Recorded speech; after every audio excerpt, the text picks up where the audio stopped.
Fakultas Ilmu Budaya jurusan Antropologi Sosial yang dianiaya oleh kurang lebih 30 orang mahasiswa. Itu terjadi tanggal 15 November 2025 mulai jam 11 malam sampai jam.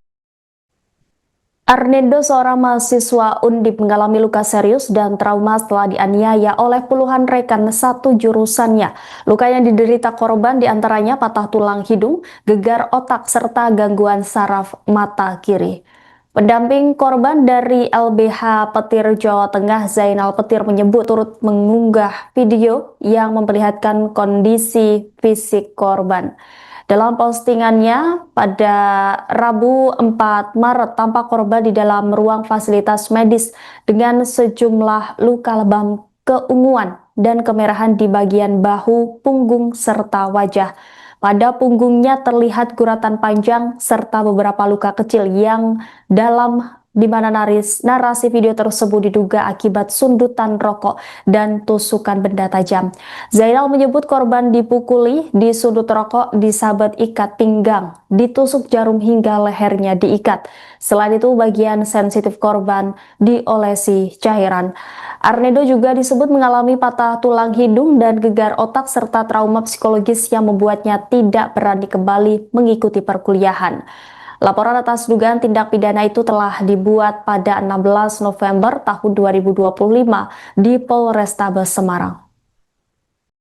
Dampingi Mas Arnendo, umur 20 tahun, mahasiswa Fakultas Ilmu Budaya jurusan Antropologi Sosial yang dianiaya oleh kurang lebih 30 orang mahasiswa. Itu terjadi tanggal 15 November 2025 mulai jam 11 malam sampai jam 4.15 pagi. Itu berhenti setelah terdengar azan subuh. Patah tulang hidung dan gegar otak. Opnam di rumah sakit Banyumanik 2 dan dilanjutkan ke rumah sakit Bina Kasih Ambarawa, Kabupaten Semarang, mulai tanggal 16 November sampai tanggal 21 November. Lukanya sangat serius, disudutin rokok dan ditusuk pakai jarum, kemudian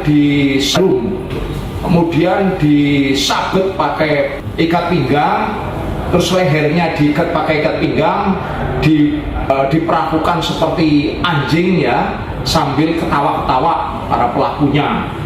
Dilempari pakai kaleng, dipukul. Sekarang anaknya tidak kuliah karena masih trauma sekali, karena teman-temannya sampai sekarang belum ada yang ditangkap, dijadikan tersangka juga belum. Ini sudah laporan ke Polres Tabes Semarang sejak 16 November 2025 sampai sekarang. Mohon Kapolres Tabes Semarang untuk segera menangkap para mahasiswa yang bertindak brutal, yang sangat anarkis. Untung Arnendo ini tidak meninggal dunia, masih alhamdulillah, tapi cacat gegar otak dan cacat hidung patah. Jadi saya minta kepada Kapolres Tabes untuk segera menindaklanjuti laporan kami.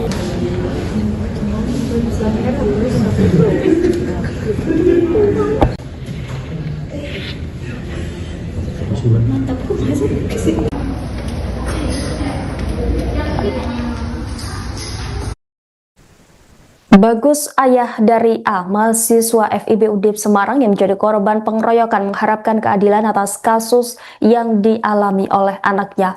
Dia menyebut apa yang telah dilakukan oleh para pelaku sesama mahasiswa Undip tersebut sudah di luar batas kemanusiaan.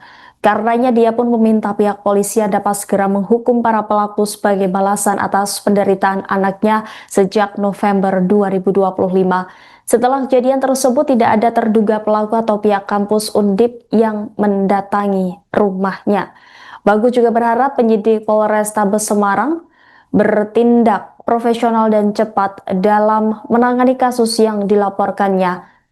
Secara terpisah, pihak kampus juga telah membentuk tim khusus untuk menanganinya secara internal. Setidaknya sudah ada 2 tim yang dibentuk pihak Undip terkait kasus pengeroyokan terhadap mahasiswa angkatan 2024 itu.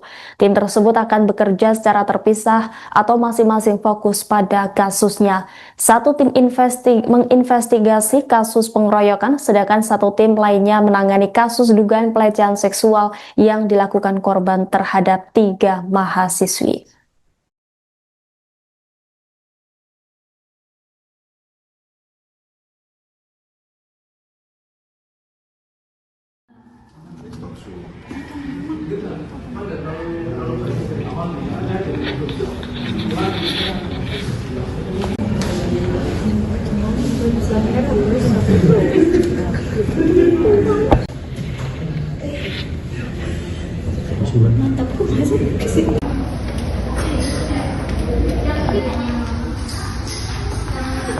Saking kurangnya ini. Nah, kalau ada orang ngomong antropologi kok seksi sekali sih. Di media ada 3, nah gitu ya, seperti itu. Itu satu-satunya yang di sini. Sedang bekerja, kita hormati saja. Terima kasih. Sesama profesi, pengacara sama dosen yang sama fungsi. Belum, adanya sih Instagram. Oh, Kontrakan atau mengetik? Kalau asli kan monyok-monyok. Kan orang gue.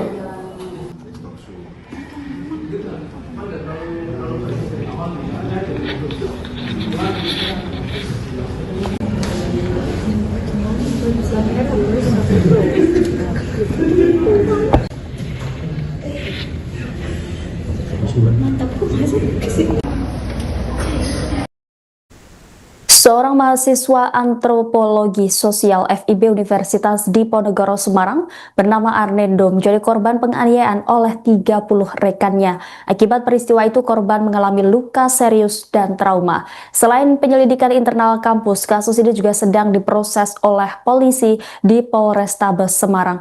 Selengkapnya, saudara, terkait peristiwa ini akan dilaporkan jurnalis Tribun Jateng Reza Gustaf. Silakan dengan laporan Anda. Ya baik, terima kasih rekan Rima. Jadi untuk kronologi awalnya ya, peristiwa ini semula kami dapatkan informasi dari pihak penasihat hukum atau pendamping dari korban ya, Arnendo. Ini menjadi korban ya, karena mengalami luka-luka di badannya, di wajahnya begitu. Dan ini peristiwa tersebut semula bermula ketika Arnendo ini dipanggil oleh jumlah mahasiswa lain untuk datang ke sebuah rumah indekos yang ada di kawasan Tembalang, Kecamatan Tembalang, Kota Semarang, pada 15 November tahun lalu ya, 2025. Di lokasi tersebut, Arnendo dimintai klarifikasi terkait tuduhan dugaan pelecehan seksual terhadap beberapa mahasiswi. Situasi kemudian memanas dan berujung pada dugaan tindakan kekerasan yang dilakukan oleh sejumlah mahasiswa terhadap Arnendo ini. Korban ini atau Arnendo ini mengaku dikeroyok oleh puluhan orang hingga mengalami luka-luka dan harus mendapatkan perawatan medis hingga akhirnya datang ke penasihat hukum korban dan mencuat ke publik seperti ini. Begitu rekan Rima. Ya, Reza, kemudian bagaimana kondisi korban akibat pengeroyokan tersebut termasuk luka-luka yang dialami oleh korban? Ya, dari penuturan pendamping korban baik dari keluarga dan juga dari video yang kami pantau, Arnendo mengalami sejumlah luka fisik ya, mengalami luka pada wajah, patah pada batang hidung, kemudian sempat dilaporkan mengalami gegar otak dan juga tubuhnya ini mengalami luka-luka ya, luka lebam, luka lecet dan dilaporkan juga ada luka seperti suntik atau juga terkena bara api. Dan ini belum dikonfirmasi ya, masih diselidiki oleh pihak kepolisian untuk luka-lukanya, tapi yang dari yang terlihat di video memang cukup parah ya, luka-lukanya ini tampak di sekujur tubuh dan juga di wajah, diduga memang jadi korban penganiayaan seperti itu rekan Rima. Ya, Reza, kemudian bagaimana proses hukum yang sedang berjalan di Polrestabes Semarang terkait kasus ini? Ya, pihak kepolisian sendiri sebenarnya sudah menerima laporan tersebut ya sejak 16 November 2025 lalu. dan masih dalam proses penyelidikan. Polisi ini juga sedang mendalami kronologi, termasuk motif pengeroyokan, penganiayaan tersebut, dan juga memeriksa jumlah saksi. Ada sebuah kendala ya, karena yang dilaporkan oleh korban ini ada sebanyak 20 orang. Ini nama-namanya masih nama alias, sehingga pihak kepolisian dalam hal ini Satreskrim Polrestabes Semarang ini masih mencari identitas asli ya dari para terlapor atau yang dilaporkan ini seperti apa, hingga nanti akhirnya mengumpulkan para saksi dan juga mencari alat bukti-bukti lain ya, dan menyelesaikan kasus ini hingga terang benderang. Begitu rekan Rima. Bagaimana kemudian keterangan dari pihak keluarga terkait peristiwa ini, Reza? Ya, dari yang kami himpun juga informasi, keluarga ini beralamat di Kabupaten Semarang ya, dan ayah dari korban sendiri diketahui merupakan seorang penjual nasi goreng, pedagang kaki lima nasi goreng yang ada di Kabupaten Semarang. Keluarga korban ini menyampaikan bahwa sebenarnya sempat menyesalkan ya, dan berharap kasus tersebut bisa diselesaikan secara adil atau meminta keadilan agar nantinya Arnendo atau korban ini bisa melanjutkan kuliah dengan sehat, dengan tubuh yang kembali fit, dan juga keadilan yang sudah didapat. Dari penuturan kuasa hukum sendiri, memang Arnendo ini sempat tidak mau berkuliah ya hingga sekarang, bahkan sempat mengambil cuti, dan dia berharap bahwa nantinya Arnendo ini bisa lulus sebagai sarjana, baik di kampus yang sekarang maupun di kampus yang lain, karena itulah merupakan mimpi atau harapan dari keluarga Arnendo di masa depan. Begitu rekan Ring.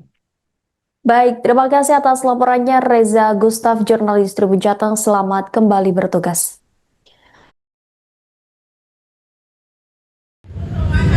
Arnendo itu adalah pelaku dari kekerasan. Ya, Arnendo itu ke tempat saya menceritakan kalau dia itu dikeroyok oleh 30 orang.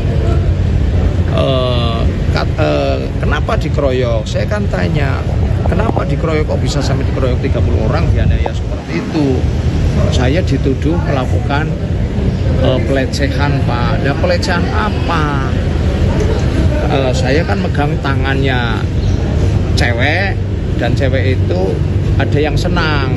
Jadi mungkin dia cemburu, kemudian emosi bersama teman-teman. Jadi sama sekali saya nggak tahu kalau yang saya dampingi dituduh atau diduga melakukan pelecehan. Itu saya sama sekali nggak tahu. Setelah mengetahui seperti apa, Mas? Kalau memang pelaku, saya tidak akan pernah melakukan pembelaan terhadap pelaku pelecehan. Selama ini justru saya selalu mendampingi dan membela korban pelecehan. Ada anak SD yang dilecehkan, saya bela. Ada anak SMA yang dilecehkan sampai disetubui, saya bela mati-matian, dan nggak ada yang mensupport saya sendirian. Dan sekarang ada saya membela Arnendo yang dikeroyok oleh 30 orang, tapi katanya ada laporan dia melakukan pelecehan, malah saya kena awangetnya istilahnya kan. Masih memperbaiki